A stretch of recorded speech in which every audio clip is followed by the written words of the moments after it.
The LRC, the Lezak recurring cycle. But what exactly is the LRC? Back in the 1980s, meteorologist Gary Lezak stumbled across a weather pattern that forms in October and November. And that same weather pattern recycles through the following year.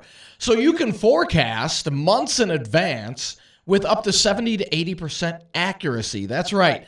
Up to 80% accuracy months in advance. Where traditional forecasts that we use usually go out a week to 10 days, and usually by day 10, the accuracy rate drops quite a bit. So the LRC is starting to gain traction in the meteorological community, the agriculture community, and I'll explain more on that in just a bit.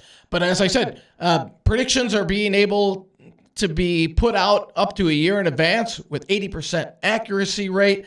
And it is starting to gain traction throughout the weather community. Here's kind of how it works. October and November, a pattern sets up, and you can see it recycles throughout the upcoming year. Each year is different. Some years we have a 40-day cycle. Some days we have as much as a 70 to 75-day cycle. Now, the LRC isn't the only thing we use to forecast long-term weather, but we consider it the centerpiece of the atmospheric puzzle. I'm sure many of you have heard about El Nino and La Nina. Well, we take that into account as well when we use the LRC to forecast long-term weather. Here's a good example. Here's one of our weather charts that we use. And in November, notice a big area of low pressure in the desert Southwest. And 84 days later, notice the similarity to this pattern.